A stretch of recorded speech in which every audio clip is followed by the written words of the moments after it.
Sa pagpapatuloy ng kwento, itinulak na ng cute na babae palayo si Iggy, at maaari lamang siyang magtago. Habang hinahanap niya siya sa kabilang panig, patuloy na ipinagmamalaki ni Shibo ang burst form at kung paano siya hindi matatalo dito.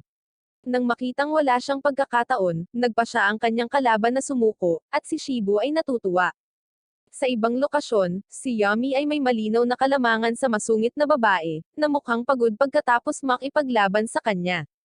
Sinabi sa kanya ni Yami na kanina, naisip niya na ang titulo ng isang Dragon Keeper ay parang isang trepeyo, ngunit tunay niyang napagtanto na maaari niyang ipakita ang kanyang mga alindog sa mga kababaihan sa buong mundo gamit ito. Ginulat nito ang masungit na babae, at pagkatapos ay sinimulang salakayin muli siya ni Yami.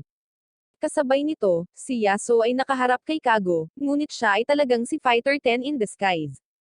Ang pinsala sa kanyang mata ay naglalabas ng mga itim na dust particle, at si Yasuo ay kinakabahan ngayon habang tinatanong niya ang kanyang kalaban kung sino talaga siya.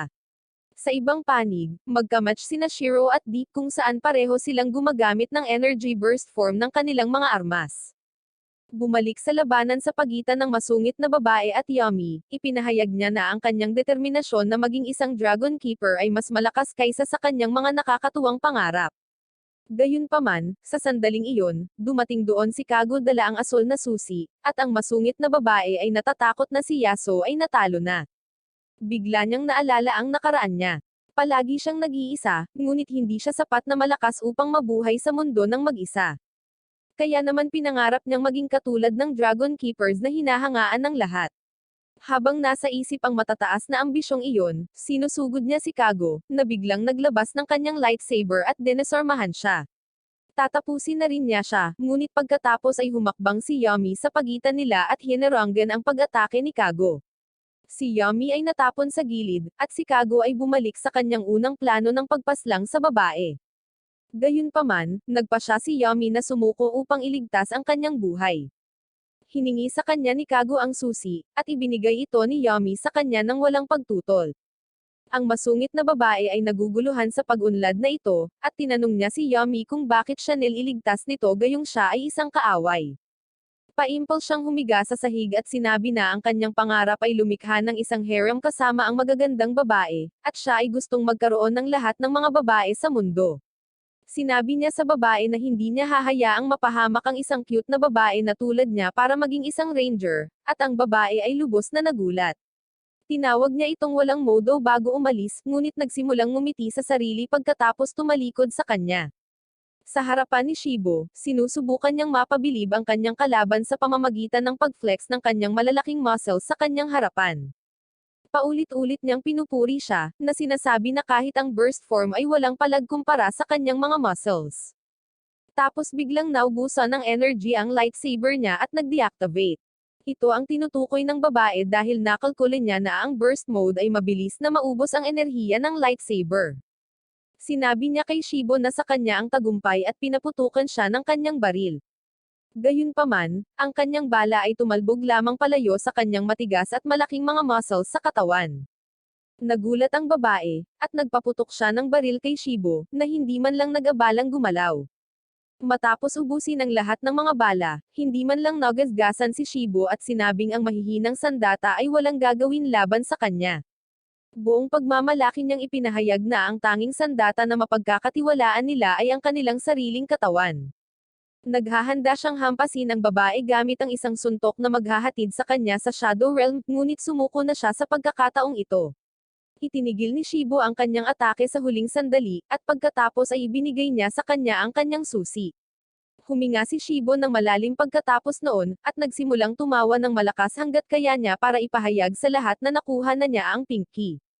Narinig ito ng cutie at natutuwa na nanalo sila kahit isang round, pero biglang naubusan din ng energy ang kanyang lightsaber. Natarante siya nang makita iyon, ngunit sinamantala ni Iggy ang pagkakataong ito at sinimulan siyang atakihin. Ang unang putok ay bahagya na tumama sa kanyang mukha, at mabilis siyang tumakbo at sumilong sa likod ng isang haligi. Ang totoo ay may natitira pang enerhiya sa kanyang lightsaber, ngunit inisave niya ito hanggang sa huli.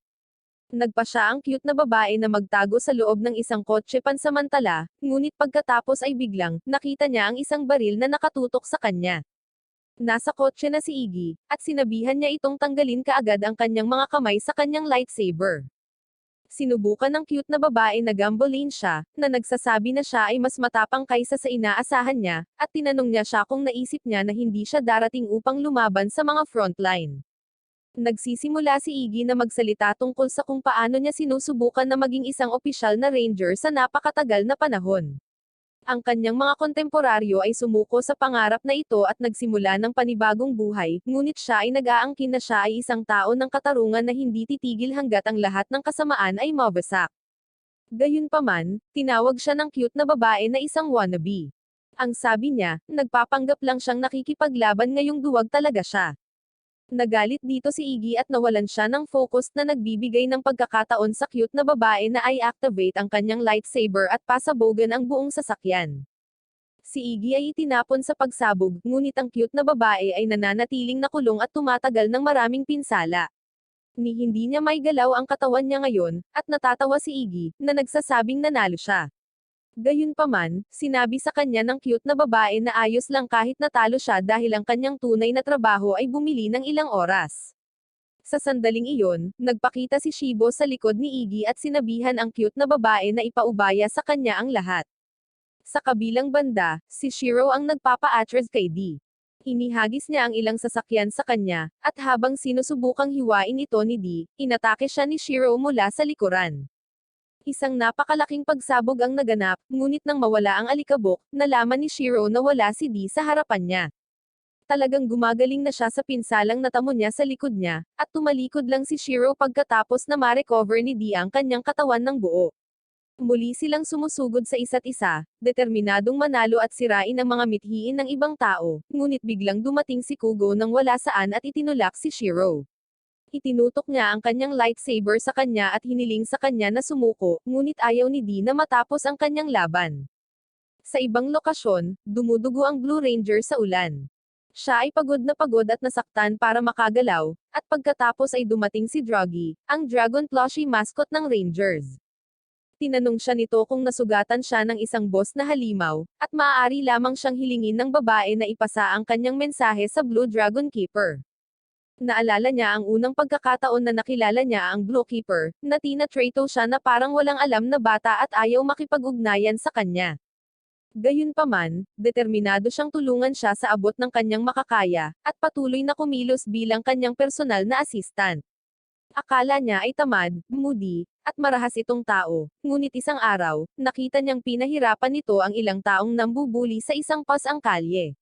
Noong araw na iyon, nagbago ang opinyon niya sa Blue Keeper, at sinabihan niya itong huwag makipag-usap sa publiko dahil mali lang ang pagkakaintindi nito sa kanya.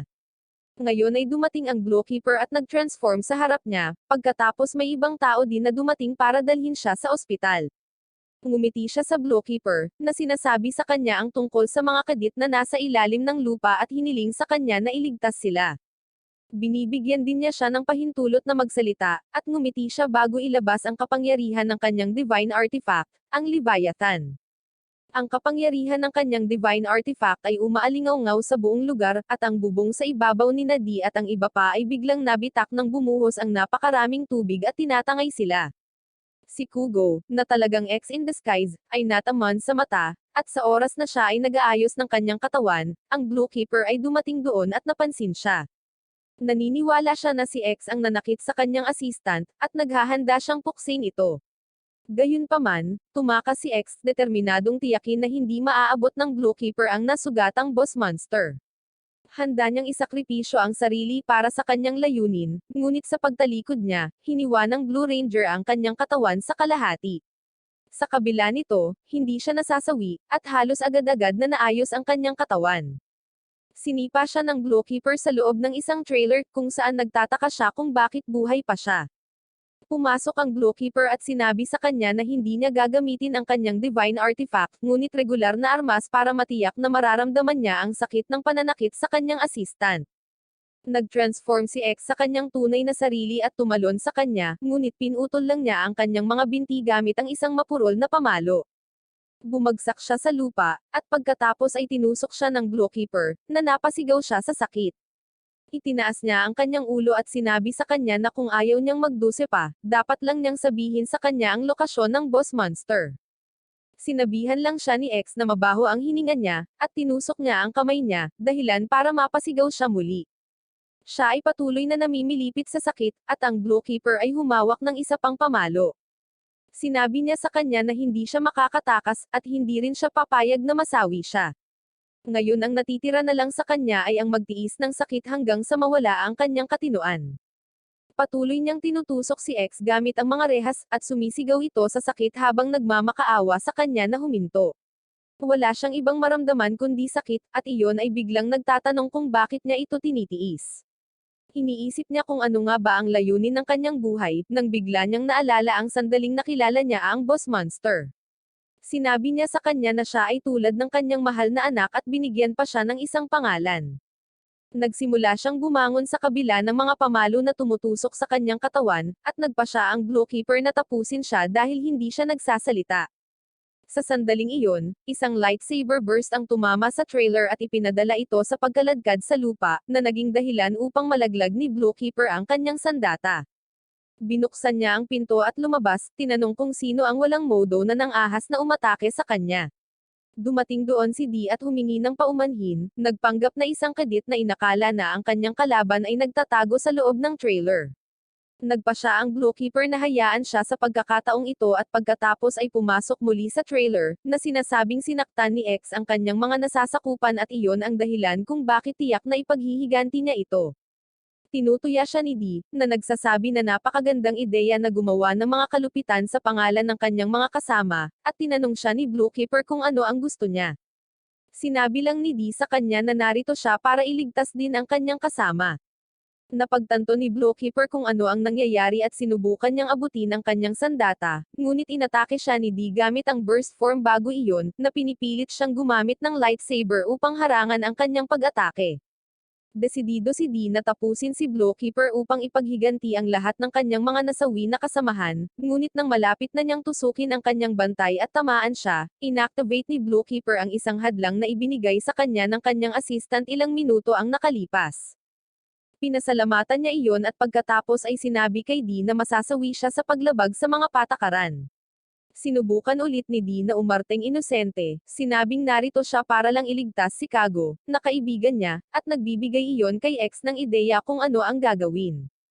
Gayunpaman, ang Blue Keeper ay sawa na dito at ipinasok ang sandata ng kanyang assistant sa kanyang divine artifact, at lumikha ng isang higanteng waterhead na nagpaputok ng water cannon kay D. Nakatayo lang siya roon na nanunood nito, ngunit pagkatapos ay dumating si X doon na nagpapanggap bilang Kago at tinulak si D sa labas ng daan. Tumakbo sila palayo sa water cannon, at ibinunyag ni X na ito ang sandata na ginamit ng babae na Blue Ranger, at maging ang Boss Monster ay nahirapan sa pagharap dito. Nagulat si D nang marinig ang tungkol sa isang Boss Monster, ngunit sa sandaling iyon, isang bula ng tubig na naglalaman ng 3D na imahe ng isang seahorse ay dumating sa harap nila at sumabog. Kahit papaano ay naiwasan ni D na magkaroon ng anumang pinsala, ngunit si X ay nagkaroon ng matinding pinsala, at ang kanyang mga sugat ay hindi pa gumagaling ngayon. Ang Blue Keeper ay may higit pang mga sumasabog na bula na nakahanda, at inilunsad niya ang mga ito patungo kay D, na patuloy na tumatakbo at umiiwas sa kanila. Sa sandaling iyon, dumating doon si X na nagmamaneho ng van at nabangga ito sa Blue Keeper. Isang malaking pagsabog ang nangyari, at si X ay itinapon pabalik. Dumating si D upang kunin siya, at sinabi sa kanya na hindi niya dapat ipilit ang sarili dahil siya ay nasugatan. Gayunpaman, naniniwala siya na wala silang paraan para manalo laban sa Blue Keeper, at nasa limitasyon na siya. Ang Blue Keeper ay lumabas mula sa apoy na hindi nasaktan, at bago siya muling umatake, si X ay sumuko at pumayag na dalhin siya sa Boss Monster, na ikinagulat ni D. Pinangunahan ni X ang Blue Keeper at si D kasama niya, ngunit naiinip siya at sinipa siya sa sahig. Itinutok niya ang kanyang sandata sa kanya, nagtatanong kung kailan nila mararating ang Boss Monster. Sinabihan siya ni X na magkaroon ng kahit konting pasensya dahil magtatagal ito, at bilang tugon, tinusok ng Blue Keeper ang kanyang balikat. Sinabihan niya itong huwag siyang utusan, at aatakihin na sana siya muli nang biglang pumasok si D sa pagitan nila.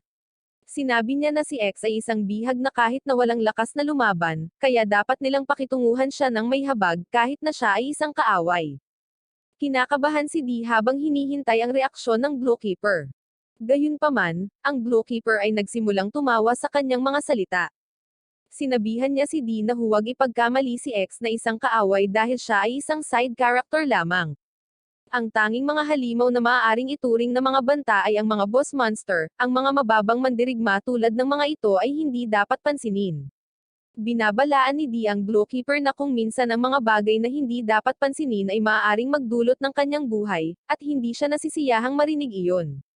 Gayunpaman, namagitan si X at sinabihan silang huminto, nangako na nasa unahan lang ang boss monster.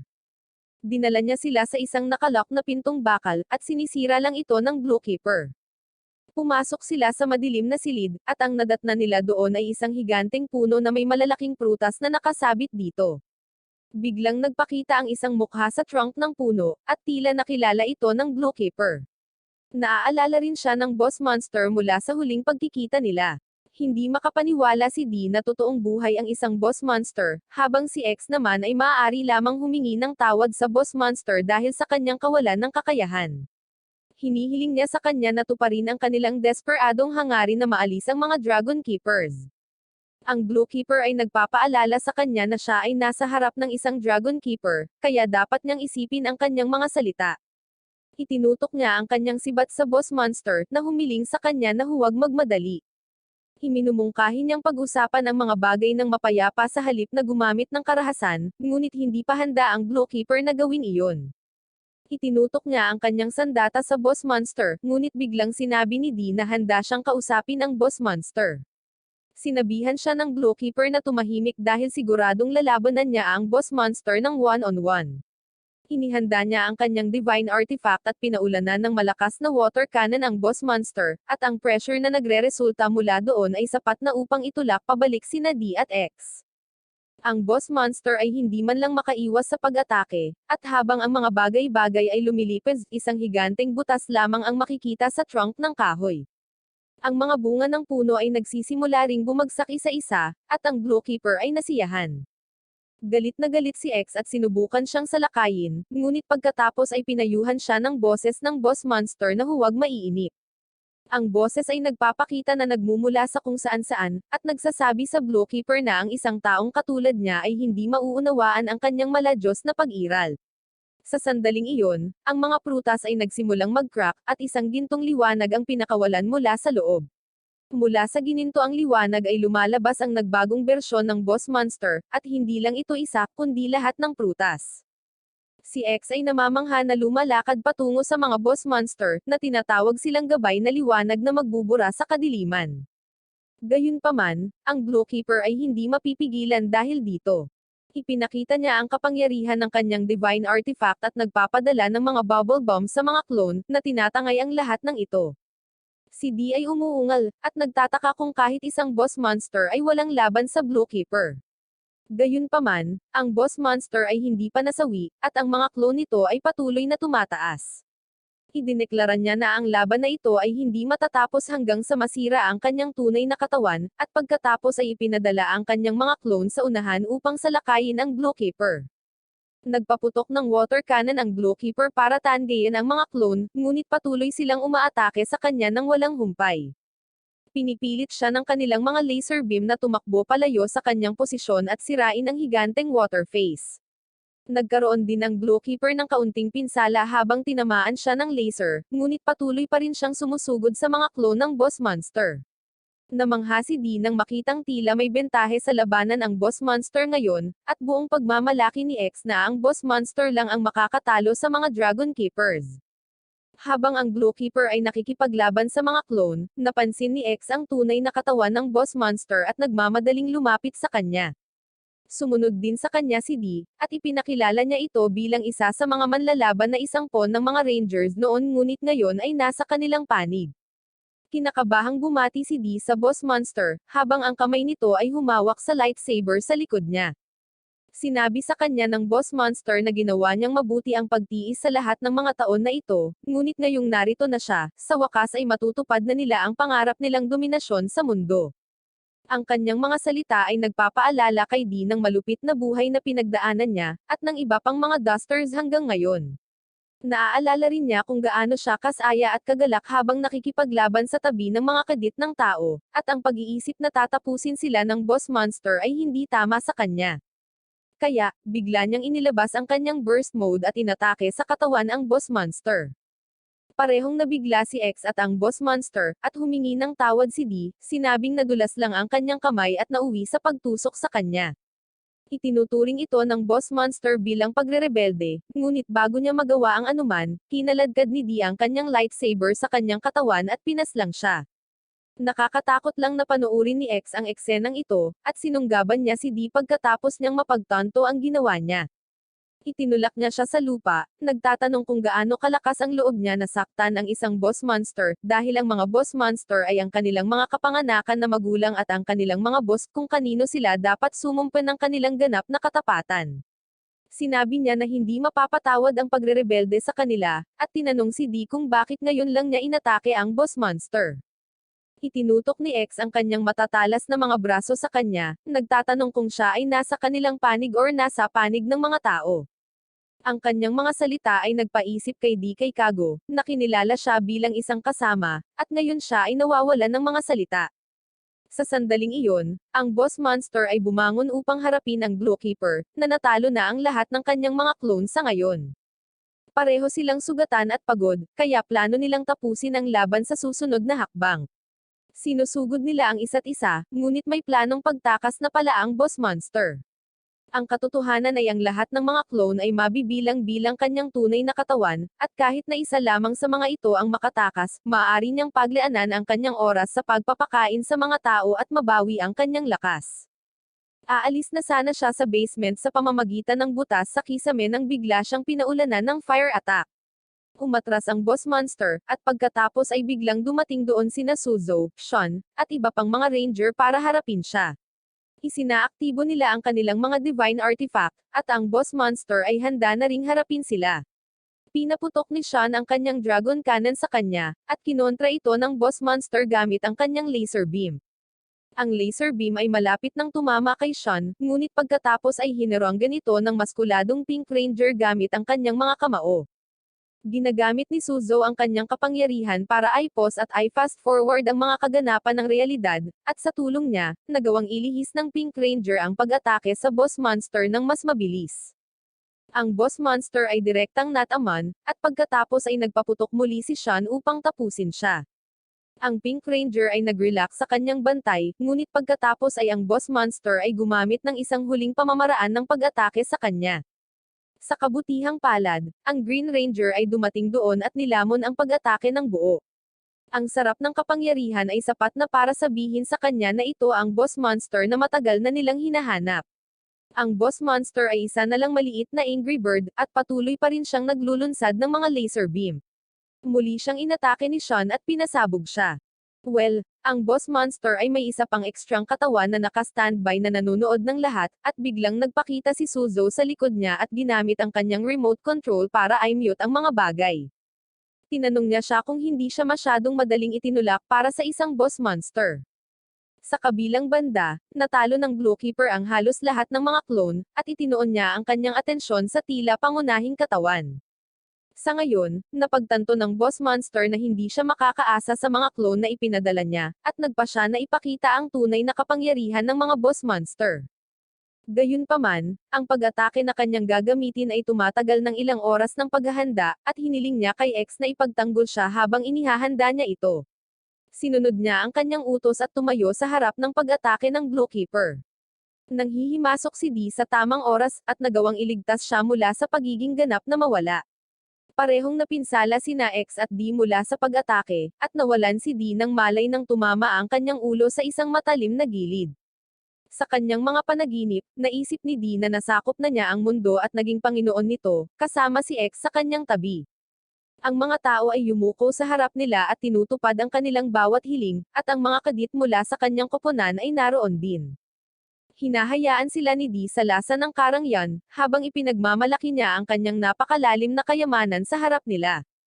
Gayunpaman, mabilis na lumala ang panaginip habang nagpapakita ang boss monster sa restaurant.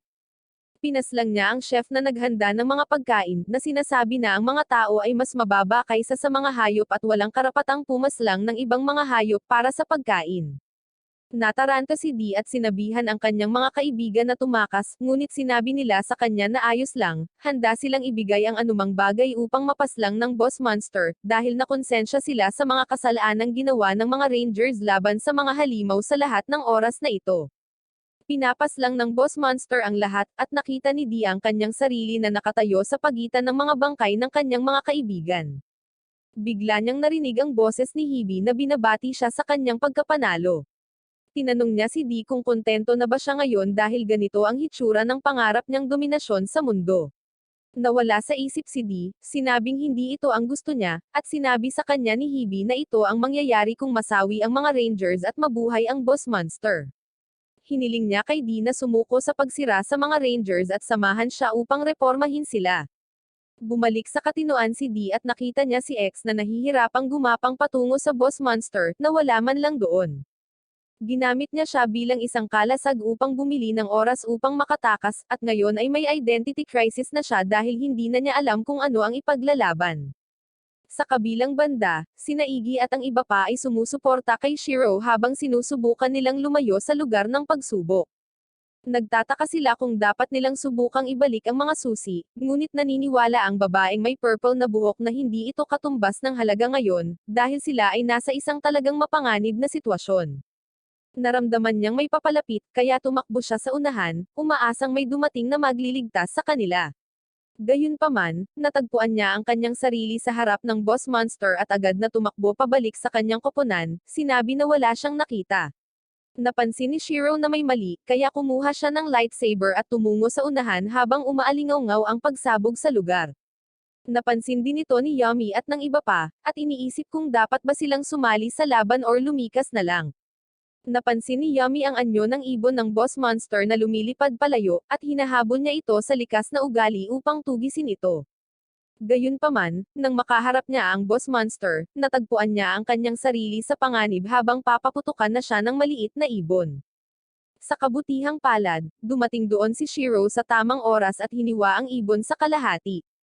Ipinahayag ni Shiro na tatapusin niya ang Boss Monster, na nagsasabing ipapakita niya sa kanila ang lakas ng mga halimaw at parurusahan siya tulad ng pagpaparusa niya sa ibang tao na katulad nila.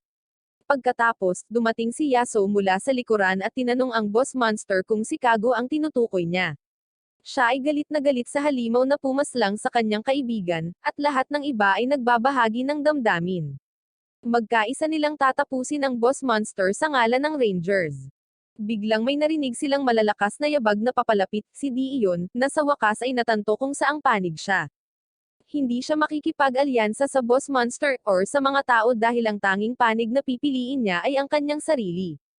Iniisip niya na siya ay isang halimaw, at makukuha niya ang lahat ng gusto niya at sisirain ang lahat ng humahadlang sa kanya. Wala siyang pakialam kung Boss Monster man ito, or Dragon Keepers dahil lahat ng hindi sumasang-ayon sa ideal niya ay kaaway niya. Nakatayo siya kasama ang mga kadit ng Ranger, na nanunumpa na sisiguraduhin niyang mapupunta sa kanya ang lahat. Sinusugod muna ni Shiro ang Boss Monster, na madaling umiwas sa kanyang lightsaber, at pagkatapos ay sinubukan siyang paputukin ni Yasuo, ngunit madali niyang hineranggan ang mga bala gamit ang kanyang mga balahibo. Sinabi niya na ang kanilang tapang ay kapansin-pansin, ngunit ang kanilang mahinang pag-atake ay hindi makakapigil sa kanya. Biglang binigay ni Yasuo kay Dee ang kanyang cue, at sinugod niya ang Boss Monster gamit ang burst form na lightsaber, na sinasabi sa halimaw na tikman ang kapangyarihan ng gadget na ginawa ni Kago, na kanyang pinaslang. Gamit ang pag-atake, nagawa ni Dee na itulak ang Boss Monster sa dingding, at ang iba ay lumapit sa kanya upang i-back up siya. Gayunpaman, nagawang iwasan ng Boss Monster ang kanyang pag-atake sa huling sandali, at halos hindi siya nasaktan.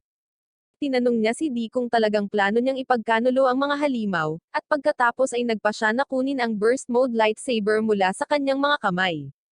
Naiintindihan ni Dee ang kanyang plano, kaya iniabot niya ang lightsaber kay Iggy bago tumakbo palayo kasama ang iba pang mga kadit.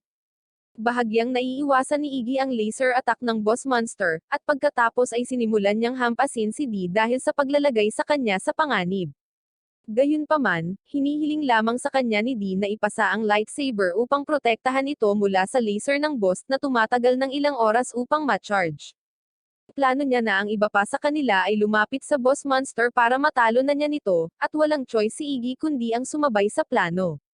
Inihagis din niya ang lightsaber sa babaeng may pink na buhok tulad ng pagtama ng laser sa haligi sa likod niya, at ipinasa niya ito sa masungit na babae, na halos hindi nakaiwas sa pag-atake ng boss monster. Sinabihan siya ni Dee na subukan at mapalapit sa boss monster. Sa sandaling iyon, tumalon ang pink hair girl sa kanya, at inihagis ni Dee sa kanya ang lightsaber. Sinubukan niyang tapusin ang boss monster sa pamamagitan ng paglapit sa kanya, ngunit napilitang umatras dahil muntik nang tamaan siya ng laser. Gayunpaman, nakakuha siya ng ideya at iniabot ang lightsaber sa purple hair girl, na nagsasabing gagawa sila ng 1-2 combo. Hindi pa napoproseso ni purple hair girl ang kanyang sinasabi, habang ang pink hair girl ay tumalon patungo sa boss monster. Inihagis ni purple hair girl ang lightsaber sa kanya, at inihagis lang niya ito sa boss monster. Ang boss monster ay nalilito dito at itinigil ang pagpapaputok sa kanya gamit ang isang laser, upang makita lamang na ang purple hair girl ay nasa harap na niya, at hinawakan niya ang lightsaber. Inilabas niya ang burst mode at iniswing ito sa boss monster, na sinubukang umatras ngunit sinipa siya ng pink hair girl mula sa likod at itinulak siya sa unahan.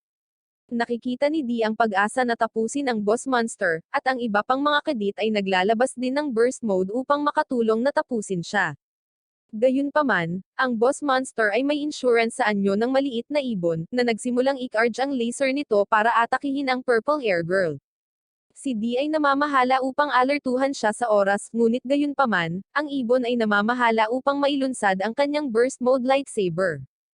Ang purple hair girl ay walang armas at walang pagtatanggol ngayon, at ang boss monster ay nagplanong tangayin siya, ngunit nang malapit na niya itong atakihin, itinulak siya ni Iggy sa kaligtasan at natama ng laser na pumaslang sa kanya sa lugar.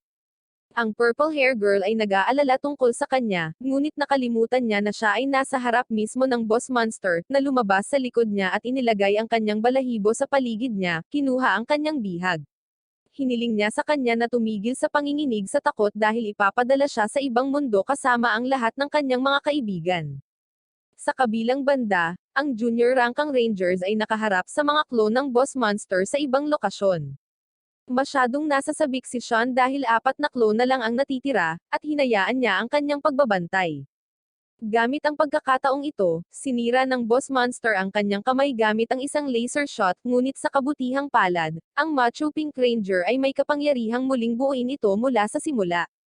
Isinuot ng Green Ranger ang kanyang maskara, at hiniling kay Suzo na alalayan siya habang tumatalon siya sa itaas. Ginagamit ni Suzo ang kanyang remote controller para ay fast forward ang kanyang mga galaw para hindi makapag-react sa kanya ang boss monster. Kinagat ng Green Ranger ang kanyang katawan na nagdulot sa kanya ng maraming pinsala.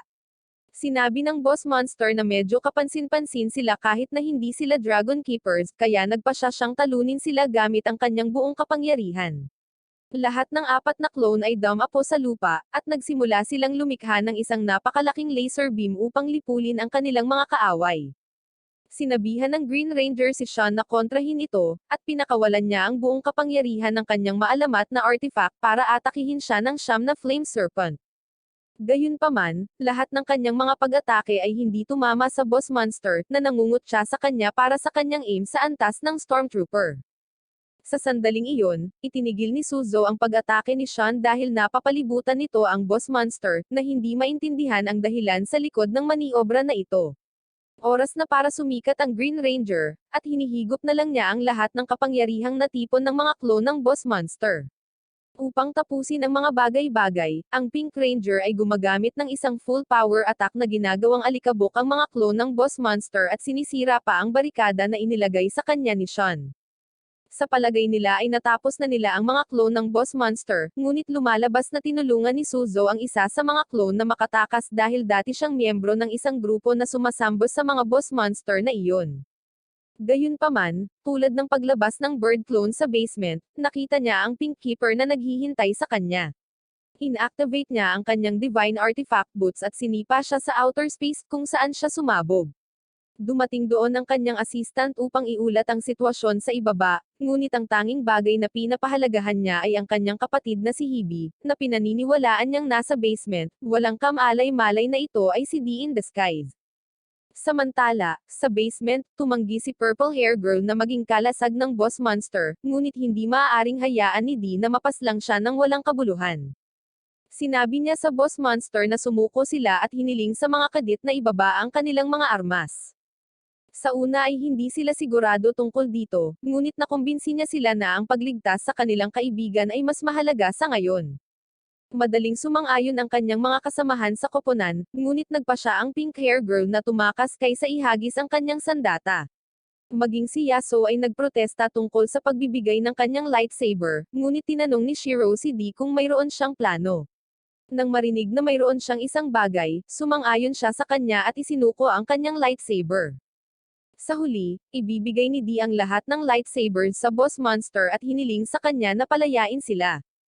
Pagkatapos, tumawa lang ang Boss Monster, nagtatanong kung sa tingin ba nila ay sapat na ito para bigyan sila ng awa. Gayunpaman, sinasamantala niya ang pagkakataong ito at gumawa ng pagbubukas para sa isa sa kanyang mga bird clone na lumipad sa ibabaw. Ipinahayag niya na sasakupan niya ang mundo, at aalagaan niyang mabuti ang mga naninirahan sa ibabaw. Biglang bumangon si Iggy dala ang huling bit ng kanyang lakas. Nalaman niya kung ano ang plano ni D at sinabi niya sa Boss Monster na natalo na siya dahil nagkaroon siya ng pinsala kanina. Siya ay bumagsak, at sa sandaling iyon, ang mukha ng Boss Monster ay nag-crack, na nagpapakita ng mas malambot na mga tisyo sa ilalim. Gamit ang pagkakataong ito, kinuha ni Purple Hair Girl ang isang lightsaber, itinutok ito sa ulo ng Boss Monster, at ini-activate ito, na humarap sa kanya ng sapat na pinsala upang makatakas mula sa kanyang pagkakahawak. Pagkatapos ay sinubukan niyang atakihin ang kanyang tumatakas na clone, ngunit ang kanyang baril ay walang anumang charge dito. Sa kabutihang palad, hinabol ni Yummy ang bird clone gamit ang kanyang matulin na mga paa at nagawang ibagsak ito. Sa sandaling iyon, ang pader sa likod nila ay bumukas, at si Shibu ay gumawa ng kanyang dramatikong pagpasok habang bitbit ang pink hair girl. Dinurog niya ang isa pa sa mga clone habang lumapag siya, at ngayon ang labanan ay biglang naging pabor sa mga kadit. Ginagamit ng Boss Monster ang kanyang laser beam para sirain ang mga lightsabers, at sa tingin niya ay nasa kalamangan na siya ngayon. Sinubukan ng kanyang mga clone ang pag-atake kay Yummy at sa cute na babae, ngunit itinuturo ng cute na babae ang laser ng clone at sinisira ang clone na umaatake kay Yummy gamit ito. Inihagis niya ang clone kay Shibu, na nagawang durugan ito ng suntok. Ang Boss Monster ay nagpapanggap pa ring nangunguna at sinabihan ang lahat na sumuko, ngunit pagkatapos ay lumapit si D sa kanya at ipinahayag na siya ay mali. Ang mga lightsabers na sinira niya kanina ay mga peking ginawa ni D gamit ang kanyang mga tissue, at paimpol niyang sinisip-sip ito pabalik sa kanyang katawan. Ang mga tunay na lightsabers ay kasama sina Yasuo at Shiro, na umaatake sa Boss Monster mula sa likod at namamahala upang harapin ang isang malinis na hiwa sa kanya. Isinusumpa ng Boss Monster si D dahil sa pagtataksil sa kanya habang siya ay bumagsak sa lupa, at dinurog ni D ang kanyang ulo habang ipinapahayag niya na hindi na niya ito kailangan. Nawalan din ng malay si Iggy, at naiiyak na lang si Purple-haired girl habang sinasabi niya sa kanya na natalo nila ang isang Boss Monster, na ginagawang kasing husay ng Dragon Keepers. Gayunpaman, tahimik na lumayo si D dahil ang kanyang mga kaaway ay Dragon Keepers sa huli. Ang kwento pagkatapos ay lumipat sa nakaraan, sa isang panahon kung saan ang isang grupo ng mga kriminal na pinamumunuan ng isang tao na tinatawag na Ashimaru, ay sumalakay sa isang truck ng gobyerno na may dalang pera. Masaya silang makitang tama ang insider tip na natanggap nila, pero hindi pa rin nagtitiwala si Ashimaru sa source nila. Sa sandaling iyon, pumasok ang Red Keeper at hiniling sa mga kriminal na sumuko. Hindi na lang siya pinapansin ni Ashimaru at ng iba, iniisip na isa siyang cosplayer dahil hindi makikialam sa kanila ng totoong Red Keeper. Gayunpaman, siya ay ang tunay na Red Keeper at namamahala upang tapusin ang mga tulisan sa isang iglap. Naglagay si Ashimaru ng ilang pagtutol, at sinabi sa kanya ng Red Keeper na sapat na siyang maging isang Red Ranger. Sa sandaling iyon, ang Dragon Mascot ay nag-teleport sa harap nila at binibigyan ang Red Keeper ng isang agarang misyon, kaya sinipa niya si Ashimaru palayo, kinuha ang pera, at umalis. Gayunpaman, hindi niya napansin na ang isa pang malitan na puno ng pera ay nasa loob pa rin ng truck, at ang grupo ni Ashimaru ay yumaman pagkatapos ng lahat. Nakarating sila sa isang bar para ipagdiwang ang kanilang tagumpay kasama ang kanilang insider source. Si Ashimaru ay nakaupo palayo sa lahat, sinusumpa pa rin ang Red Keeper, na kumikilos na parang siya ang mukha ng hustisya. Maya-maya lang, dumating ang isa niyang kaibigan na nagtatrabaho sa bar para pagsilbihan siya. Sinabi niya sa kanya na pumili siya ng isang bagong trabaho, ngunit ang kumpanya ay nagsara dahil sa mga problema ng halimaw, kaya siya ay bumalik dito para sa trabahong ito. Matapos marinig ito, biglang nagpasya si Ashimaru na umuwi sa halip na magdiwang kasama ang kanyang mga kaibigan. Kinuha niya ang kanyang bahagi ng loot, at ibinibigay ito sa isang lalaki na talagang bluekeeper noong panahong iyon. Tinanong ng bluekeeper si Ashimaru tungkol sa pinagmula ng kanyang kita, at sumagot siya na hindi niya ito masasabi sa isang dragon keeper. Well, hindi iniisip ng bluekeeper kung anong krimen ang ginawa ni Ashimaru para sa perang ito dahil sa huli, ginagamit niya ito para pandohan ang orphanage kung saan siya lumaki. Habang papalabas siya, nalaman niya na ang kanilang contact ay nag-set up sa kanyang mga kaibigan, at inilagay sila sa likod ng mga bar para sa isang krimen na hindi naman nila ginawa. Hinarap niya ito, tinanong kung gaano kalakas ang loob niya na gawin iyon sa kanyang mga kaibigan, at sinabi ng lalaki na wala silang potensyal kaya itinapon niya ang mga ito. Galit na sinalakay ni Ashimaru ang lalaki para lang mapa-attrage siya. Lumabas ang lalaki sa kanyang sasakyan, at nagsimulang mahati ang kanyang mukha, na nagpapakita na isa talaga siyang boss monster na nagtatago sa pagbabalat kayo ng tao. Binigyan ng halimaw si Ashimaru ng ilang malubhang hiwa sa kanyang mukha, at nawalan siya ng malay. Nang bumalik siya sa kanyang katinoan, nakita ni Ashimaru na nakabenda ang kanyang buong mukha at tanging ang Red Keeper lang ang naririnig niya na nag-play ng isang drama, kung saan siya ay magiting na nagligtas sa kanyang mga kaibigan. Sinabi sa kanya ng Red Keeper na nahuli siya sa isang napakasamang lugar ngayon, at kung gusto niyang makaalis dito, dapat niyang iwanan ang buhay ng krimen at maging isang Dragon Keeper. Bumalik si Ashimaru, ngunit nang malaman niya na ang Bluekeeper ay malubhang nasugatan ng boss monster na nagtaksil sa kanya, nanabik siyang maghiganti. Kinuha niya ang Divine Artifact mula sa Red Keeper at naging bagong Bluekeeper, na ang unang gawain ay ang manghuli ng parehong boss monster. Bumalik sa kasalukuyan, ang Bluekeeper na si Ashimaru ay nakahandusay sa lupa matapos ma-overwhelm ng mga clone ng boss monster. Malapit na siyang pasabugan ng combo laser beam, nang biglang dumating roon ang isa sa mga subordinate niya at pinagtanggol siya sa pamamagitan ng kanyang katawan. Ang Bluekeeper ay nag-aalala tungkol sa kanya, ngunit ang kanyang subordinate ay buhay pa rin at iniabot sa kanya ang kanyang cartridge upang gamitin ang kanyang buong kapangyarihan. Ang Bluekeeper ay sumasalamin sa kanyang buhay, at nagpa siya na hindi na niya hahayaang magdusa ang kanyang kaibigan dahil sa kanyang kawalan ng kakayahan. Iniload niya ang cartridge sa kanyang Divine Artifact, at gumamit ng isang espesyal na kasanayan upang ailakip ang dalawang boss clone ng halimaw sa isang vortex ng tubig. Hindi sila makahinga sa loob nito, kaya nasawi sila sa suffocation, at ipinahayag ng Bluekeeper na ipinaghiganti niya ang kanyang assistant. Well, talagang hindi papatay ang kanyang assistant, pero tuwang-tuwa talaga ang kanyang assistant kapag bumalik na siya sa katinoan. Bumalik sa lugar ng pagsubok, sinusubukan ng Bluekeeper na hikayatin ang kanyang nasasakupan na patuloy na kumapit sa kanyang kamalayan, nang biglang may nahulog mula sa bubong. Agad siyang naalerto at pagkatapos ay narinig niya ang boses ni Dee na nagmumula sa mga durog na bato, habang siya ay muling nagre-recover mula sa mga pinsalang natamo niya dahil sa pagkahulog. Bumangon siya at ipinahayag na natalo niya ang boss monster, at ngayon ay turn na ng Bluekeeper. Habang tinitingnan ni Dee ang mga nasawi na clone ng boss monster, tinawag niyang malakas ang Bluekeeper sa pagpaslang sa kanilang lahat ng mag-isa. Gayunpaman, ipinakita niya ang kanyang sarili bilang isang halimaw sa kanyang harapan at sinabi sa kanya na hindi pa tapos ang laban. 13 taon na ang nakalilipas ng unang imulat ni Fighter D ang kanyang mga mata sa Flying Fortress, wala siyang ideya kung sino siya. Mayroong iba pang mga dusters doon bukod sa kanya, at lahat ay nalilito tungkol dito tulad niya. Samantala, ang mga boss monster ay minamaliit ang mga dusters na nilikha nila upang kontrahin ang numerong bentahe ng mga naninirahan sa Earth sa kanila. Sinabi ng dalawang boss monster sa mga dusters na mula ngayon, kailangan na rin nilang sumali sa kanilang plano para sa pagsalakay sa mundo. Ilang buwan lang pagkatapos noon, inatake ng Dragon Keepers ang Sky Fortress at pinaslang ang lahat ng boss monsters doon. Pagkatapos ng pagpaslang, sinabi ng Red Keeper sa mga Dusters na dahil nasawi na ang kanilang mga boss, dapat silang makipagtulungan sa mga tao. Isang over-emotional fighter ang umatake sa Rangers, ngunit hinampad siya ng Red Keeper sa kalahati gamit ang kanyang Divine Artifact. Ang Duster ay tumigil sa muling pagbuo pagkatapos nito, at habang ang lahat ay nagtataka kung ano ang nangyayari, si D ay natakot.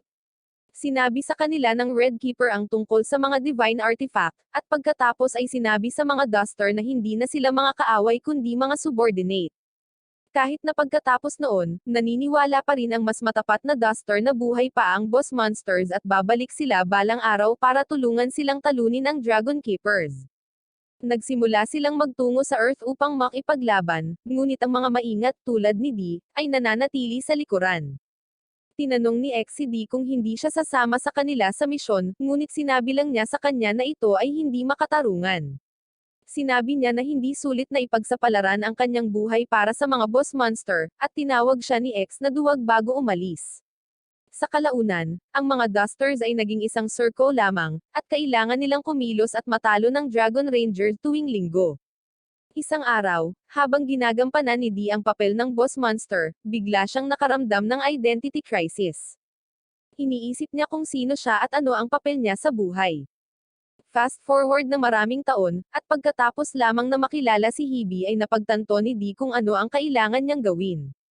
Ngayon, nagpapasalamat siya sa may pulang buhok na pinayagan siyang nakawin ang kanyang pagkakakilanlan, habang siya ay bumalik sa kanyang orihinal na estado. Nakatayo siya sa harap ng Blue Keeper at ipinahayag na siya ay isang Duster, dahil nagpa siyang lumaban ng may dignidad ng isang halimaw. Ipinahayag ni D na tiyak na tatapusin niya ang Blue Keeper sa pagkakataong ito, at naalala niya ito mula sa nakaraang insidente kung saan nabigo siyang tapusin siya. Desidido na rin ang Blue Keeper na tapusin ang trabaho sa pagkakataong ito, ngunit bigla siyang napaluhod. Tinanong ni D kung nagdurusa pa ba siya sa pinsalang nakuha niya mula sa boss monster, at tinutuya siya na hindi niya ito bibigyan ng oras para makabawi. Bumangon muli ang Blue Keeper at sinabi kay D na hindi rin niya ito hinihiling.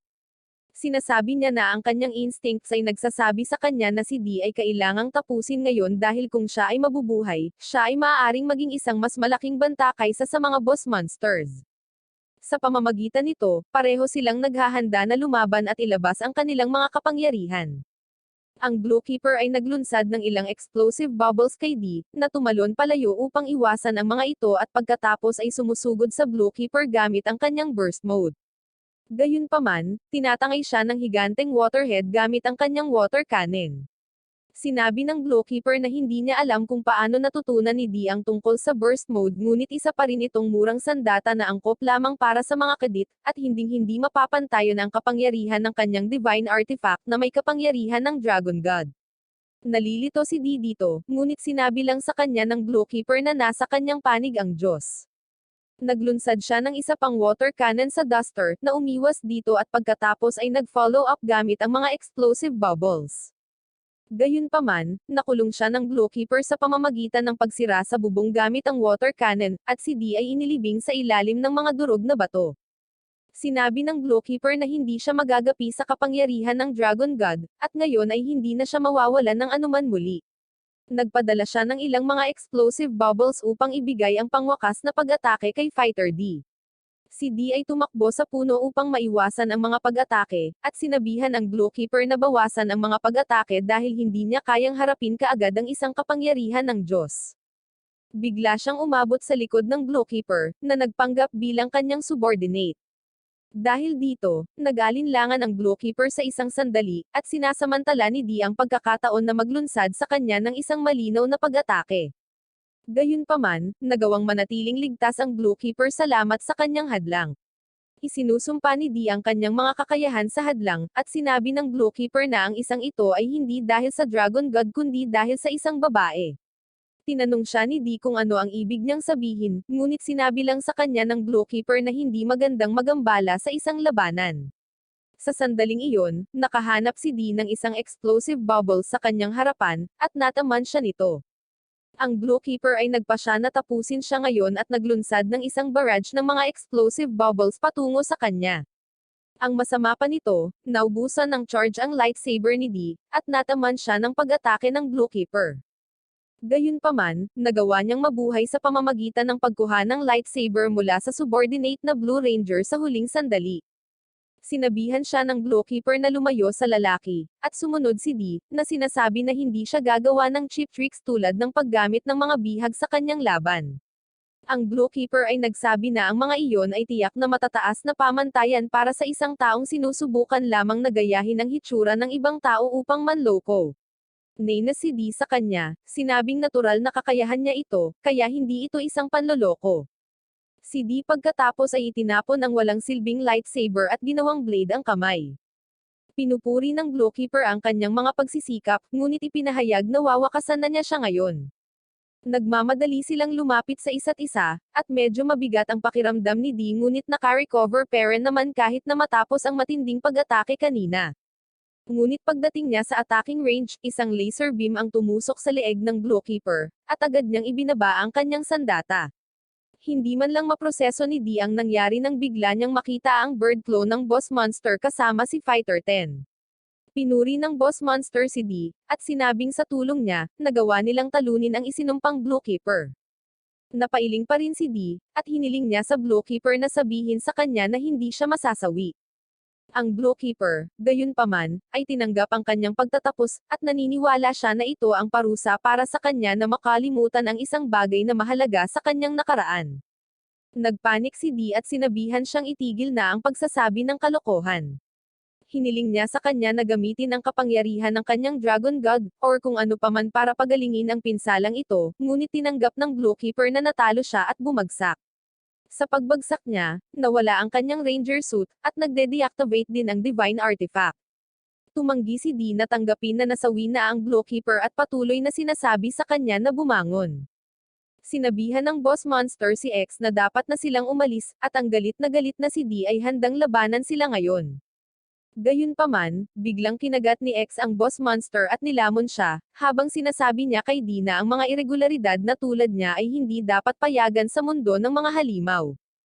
Hindi maintindihan ni Dee kung ano ang nangyayari, at matapos pagsamahin ang Boss Monster sa kanyang katawan, malungkot na humingi ng tawad si X sa kanya, sinabing siya ay nilikha bilang isang kasangkapan at isang katulong para sa mga Boss Monster, at hindi niya malalampasan iyon. Umalis siya pagkasabi iyon, at si Dee ay sumisigaw lamang sa kanya na huminto.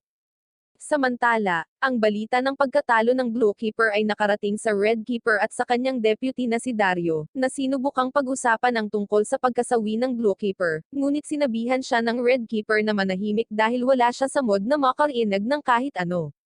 Sinabi ni Dario na siya ay nadidismaya na nawalan siya ng isang kasamahan, ngunit walang emosyonal na dahilan sa likod nito. Nagalit ang Red Keeper dahil ang taas ng Blue Keeper ay nagbibigay ng perpektong balanse sa kanilang koponan nang mag-pose sila. Sa kabilang banda, pinangunahan ng Blue Ranger at Pink Ranger ang misyon na hanapin ang clone ng Boss Monster na pumaslang sa Blue Keeper.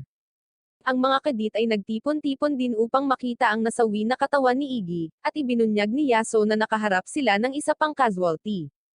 Sabi niya, natalo na rin si Kugo, at ang nakita nila kanina ay isang disguised Duster.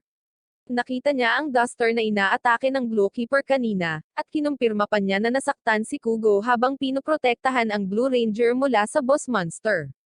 Gayunpaman, may ilang magandang balita si Yasuo upang tapusin ito. Nalaman niya na si Kugo ay natagpuan ng isang instruktor, at binigyan ng emergency na paggamot upang iligtas ang kanyang buhay.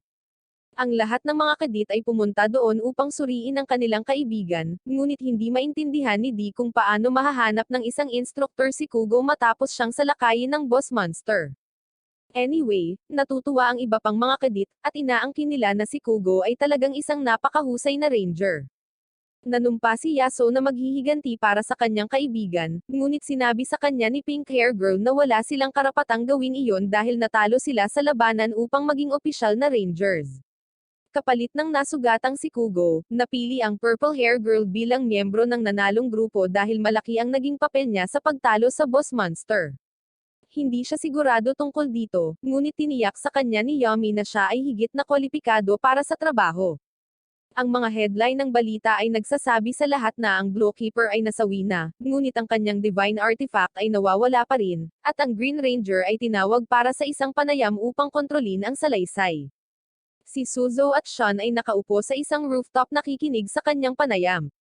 Sinabi ni Suzo na kahit na matapos ang lahat ng ito, sinisikap ng mga Rangers na panatilihing sikreto ang pagkakaroon ng mga boss monster, ngunit napangiti siya habang iniisip kung gaano katagal nila ito kayang panatilihin. Sa kabilang banda, ang isang especially iya sa Red Ranger Squad ay nagsasalita tungkol sa kamakailang kaguluhan sa kanyang amo nang bigla siyang mahanap ng Red Keeper. Ang especially iya ay takot at sinubukang tumakas, ngunit siya ay dumating sa isang dead end. Ang especially iya ay nabalisa at sumugod sa Red Keeper, na nagsasabi na ang mga Rangers ay mali at sila ay tama. Hinihiling lang sa kanya ng Red Keeper na patunayan iyon sa kanyang lakas, at pagkatapos ay sinuntok ito. Gayunpaman, hindi siya makakakuha ng anumang impormasyon mula sa especially iya. Naabot niya ang pulong kasama ang mga kapwa keepers mamaya, at sinabi sa kanila na mayroon silang isang especially iya sa kanilang mas matataas na ranggo. Pinaghihinalaan din ito ni Sean, at lubos siyang kumpiyansa na ang especially iya ay si Suzo.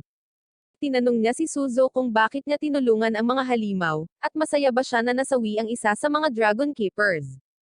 Nakakita si Sean ng ninakaw na cartridge ng Divine Artifact ni Red Keeper sa kanya, at kahit sapat na itong patunay, alam ni Suzo na hindi ito isusumit ni Sean dahil magagamit niya ito para matupad ang kanyang mga ambisyon. Hindi na rin ito kailangan ni Suzo dahil ngayon ay may mas magandang laruan na siya sa kanyang mga kamay, dahil ninakaw ni Dee ang Divine Artifact ni Glowkeeper sa ngalan niya. Itinago ito ni Dee sa isang kuweba, at nanumpa na matatalo niya ang 4 na natitirang Dragon Keepers.